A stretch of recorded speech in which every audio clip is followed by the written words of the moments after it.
अस्सलाम वालेकुम स्टूडेंट्स। आज का जो लेक्चर है हमारा वो है modification in feeding techniques. Modification in feeding techniques की अगर बात कर लेंगे, ये हमने डाइटरी मॉडिफिकेशन में पढ़ा। डाइटरी मॉडिफिकेशन जो है ये थेरापेटिक डाइट में आता है। डाइटरी मॉडिफिकेशन मतलब मॉडिफिकेशन के अगर हम टाइप्स की बात कर लेंगे, टाइप्स में इसके आ जाते हैं modification in consistency, modification in feeding techniques, modification in calorie contents और modification in content of one और more nutrients. Modification in consistency चूँकि हमने लास्ट लेक्चर में पढ़ा, मतलब इसमें होता है मॉडिफिकेशन, इसके मॉडिफिकेशन में इंक्लूड होता है लिक्विड डाइट, सॉलिड डाइट या सेमी सॉलिड डाइट। मतलब कंसिस्टेंसी जो है डाइट की वो सॉफ्ट होती है और जो डाइट हम लेते हैं वो इजीली डाइजेस्ट होता है और नॉन इरिटेटिंग होता है। इसके बाद आज हम बात कर लेंगे modification in feeding techniques. Modification in feeding techniques की अगर बात कर लेंगे, इसमें एक इंसान अनेबल होता है फूड लेने के माउथ से। एक इंसान माउथ से फूड नहीं ले पाता है, उसके लिए कुछ बाकी मॉडिफाइड मेथड्स हैं फीडिंग के जो यूज़ होते हैं पेशेंट से, मतलब जिससे पेशेंट फीड करता है। वो ये हैं, नंबर 1 है इसमें tube feeding, number 2 gastrostomy feeding, number 3 है इसमें जिजुनोस्टोमी फीडिंग, नंबर 4 है इसमें इंट्रावेनस फीडिंग। नंबर 1 जो ट्यूब फीडिंग है, ट्यूब फीडिंग एक मेथड है फीडिंग का जिसके थ्रू एक ट्यूब इंसर्ट किया जाता है नोज़ से स्टोमक तक। इसको हम नेसोगैस्ट्रिक ट्यूब कहते हैं। ट्यूब के अलग अलग साइजेस होते जो यूज़ होते हैं एज के हिसाब से, according to the age tubes use होते हैं, किस एज में किस साइज़ का ट्यूब लगेगा। एक्सपर्ट पर्सन जो है वो ट्यूब को इंसर्ट करता है क्योंकि इसमें रिस्क होती है चॉकिंग की। क्लियर लिक्विड्स जैसे कि मिल्क हम लेंगे या फ्रूट जूस या दाल या सूप वगैरह, ये दिए जाते हैं इस मेथड से। किस मेथड से? ट्यूब फीडिंग से।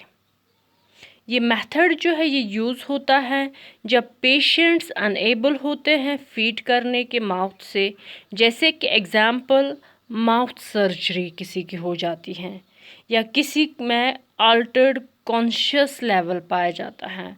इन सब चीज़ों में एक इंसान जो है वो फीड नहीं कर पाता है माउथ से, उसके लिए उसको इंसर्ट करना पड़ता है tube from nose to stomach. ये था ट्यूब फीडिंग। इसके बाद नंबर 2 इसमें गैस्ट्रोस्टोमी फीडिंग। गैस्ट्रोस्टोमी फीडिंग जो है ये एक मेथड है जिसके थ्रू ट्यूब जो है वो स्टोमक की ओपनिंग में डाली जाती है। ये मेथड रेयरली यूज़ होती है, बिल्कुल कम इस्तेमाल होती है। ये मेथड जो है फीडिंग का ये इस्तेमाल होता है क्लाइंट्स में जिनमें ईसोफेजियल सर्जरी होती है। इसके बाद नंबर 3 जो है वो है जिजुनोस्टोमी फीडिंग। जिजुनोस्टोमी फीडिंग में ये एक मेथड है जिसके थ्रू ट्यूब जो है वो डाला जाता है स्टोमक की ओपनिंग में।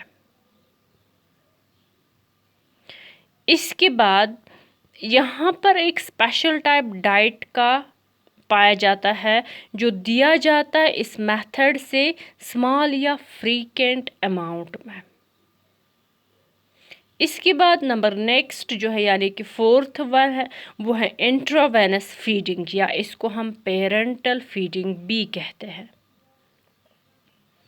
इंट्रावेनस फीडिंग या पेरेंटल फीडिंग जो है इसको हम डिफ़ाइन करते हैं, ये एक प्रोविज़न है न्यूट्रिएंट्स का जो डायरेक्टली ब्लड स्ट्रीम में चला जाता है पेरिफेरल या सेंट्रल एक्सेस के थ्रू। पेरिफेरल या सेंट्रल एक्सेस के थ्रू ये कैसे होता है? पेरिफेरल एक्सेस की अगर बात कर लेंगे, फीड इन्फ्यूज़ होता है पेरिफेरल इंट्रावेनस कैथेटर के थ्रू, जो डाला जाता है वेन में।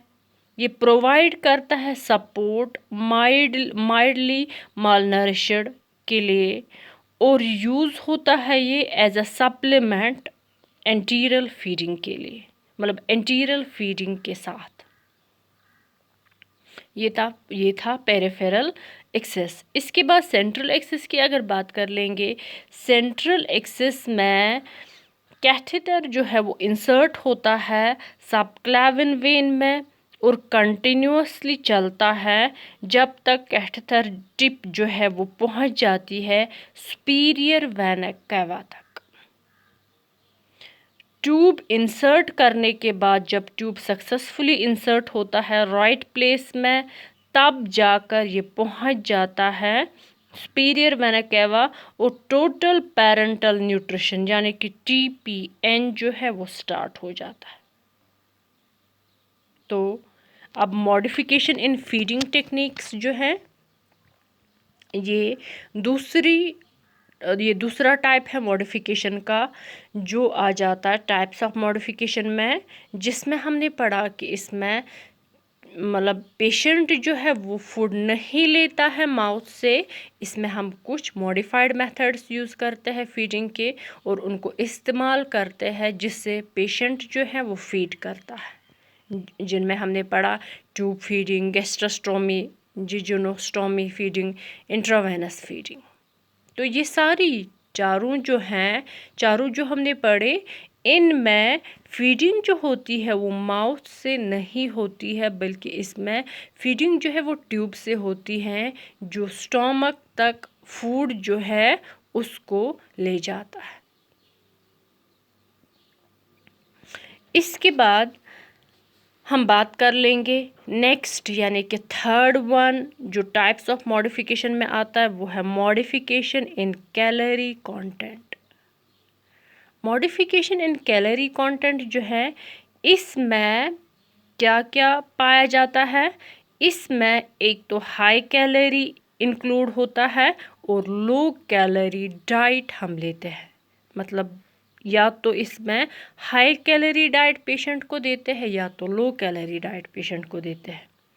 हाई कैलोरी डाइट जो है वो 3000 to 4000 किलो कैलोरीज देता है और ये मेनली यूज़ होता है मालनरिश्ड पेशेंट्स में या रिकवरी फेज में डिजीज़ के बाद। लो कैलोरी डाइट जो है वो देता है 1100 यानी कि 1100 to 1300 किलो कैलोरी एनर्जी, और ये यूज़ होता है ओबेसिटी में, जिनमें कोलेस्ट्रॉल लेवल ज़्यादा पाई जाती है, क्योंकि कैलोरी अगर ज़्यादा लेंगे उससे भी ओबीज पर्सन्स जो है उनका कोलेस्ट्रॉल उससे गेन हो सकता है, उनकी ओबेसिटी उससे गेन हो सकती है। या हिपैटिक डिजीज़ में हम ये यूज़ करते हैं, या उन पेशेंट्स में जो कोमा स्टेज में होते हैं उनमें भी हम modification in calorie content use करते हैं, जिसमें एक तो हाई कैलोरी इंक्लूड होता है, लो कैलोरी डाइट इंक्लूड होता है। High calorie diet 3000 to 4000 kilo calorie देता है, जो यूज़ होता है मालनरिश्ड पेशेंट्स में या रिकवरी फेज़ में डिजीज़ के बाद। इसके बाद लो कैलोरी डाइट जो है वो देता है 1100 to 1300 किलो कैलोरी एनर्जी, और ये इस्तेमाल होता है ओबेसिटी, हेपेटिक डिजीज़ में, और पेशेंट्स जो कोमा स्टेज में होते हैं उनमें भी हम ये डाइट देते हैं। तो ये तीसरा स्टेज था, तीसरा मॉडिफिकेशन था जो दिस टाइप्स ऑफ मॉडिफिकेशन में हमने पढ़ा। इसके बाद तो जो ये वाला है कैलोरी कंटेंट वाला, इसमें कोई ये नहीं है कि मतलब ये हम माउथ से नहीं दे सकते, ऐसा इसमें कुछ नहीं। हम माउथ से एक पर्सन को अच्छे से दे सकते हैं, लेकिन सिर्फ इसमें ख्याल रखना है हमें मतलब कैलोरीज़ या तो कम देनी है पेशेंट को या तो ज़्यादा कैलोरीज़ देनी है। मतलब कैलोरीज़ कार्बोहाइड्रेट्स जो हम देते हैं, चाहे हम राइस दे, चाहे हम चपाती दे, चाहे हम क्या बोलते हैं इसको, मीट दे, मतलब जिनमें कार्बोहाइड्रेट लेवल ज़्यादा पाया जाता है, क्योंकि कार्बोहाइड्रेट ही मेजर होता है कैलोरीज़ में।